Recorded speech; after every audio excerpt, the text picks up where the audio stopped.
مخرج نمبر 14، زبان کا سرا اور سامنے کے نیچے والے دو دانتوں کا کنارہ یعنی ثنایا سفلا کا کنارہ، اور کچھ حصہ اوپر کے آگے والے دو دانتوں کا یعنی ثنایا علیا کا، اس سے صاد، ز اور سین ادا ہوتے ہیں۔ ان کو حروف صفیر بھی کہتے ہیں، اردو کے اندر ان کو سیٹی والے حروف بھی کہا جاتا ہے۔ مخرج نمبر 15، نیچے والے ہونٹ کی تری کا اندرونی حصہ اور سامنے والے اوپر کے دو دانتوں کا کنارہ یعنی ثنایا علیا کا کنارہ، اس سے فا ادا ہوتا ہے۔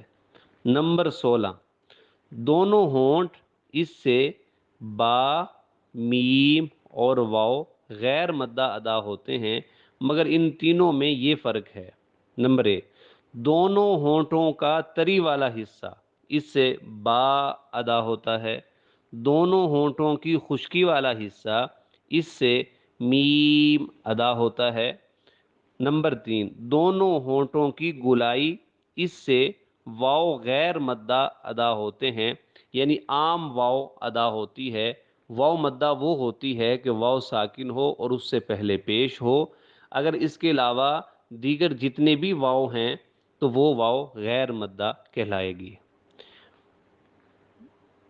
مخرج نمبر 17، ناک کا بانسا اس سے غنہ ادا ہوتا ہے۔ امید ہے کہ مخارج کی تفصیل سمجھ میں آ جائے گی اور انشاءاللہ حروف کو صحیح پڑھنے میں یہ ہمیں مدد فراہم کرے گی۔ جزاک اللہ خیرہ۔